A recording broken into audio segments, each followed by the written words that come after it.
कोल्हापूर महापालिका पंचगंगा नदीतून पाणी उपसा करतं। या पाणीपट्टीचं बिल थकीत असल्यानं जलसंपदा विभागानं गेल्या शुक्रवारी कोल्हापूर शहराचा पाणी पुरवठा बंद केला होता। त्यानंतर महापौर रूपाराणी निकम आणि पाटबंधारे विभागाच्या अधिकाऱ्यांची बुधवारी बैठक झाली। या बैठकीत जलसंपदा आणि महापालिकेच्या अधिकाऱ्यांनी थकबाकीबाबत चर्चा करून सकारात्मक तोडगा काढला। कोल्हापूर महापालिकेकडून जलसंपदा विभागाची पाणीपट्टी थकीत आहे।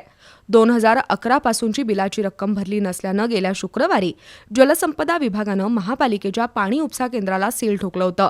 तर महापालिकेनंही घरफाळा आणि पाणीपट्टी थकबाकीबद्दल जलसंपदा विभागाच्या कार्यालयाला टाळं ठोकलं। या संदर्भात बुधवारी महापौर रूपाराणी निकम यांच्या अध्यक्षतेखाली बैठक झाली। या बैठकीला जलसंपदा विभागाच्या कार्यकारी अभियंता स्मिता माने, उपमहापौर अक्षय जरग, आयुक्त के मंजुलक्ष्मी, जल अभियंता हर्षजित घाटगे यांची उपस्थिती होती। या बैठकीत महापालिका आणि पाटबंधारे विभागाच्या थकबाकीबाबत चर्चा झाली। महापालिकेनं आजवर भरलेल्या रकमेची पडताळणी करून ती समायोजित करण्याची मागणी केली। दोन्ही बाजूच्या थकबाकींची रक्कम समायोजन करून निव्वळ देय रक्कम निश्चित करण्याचा निर्णय या बैठकीत झाला।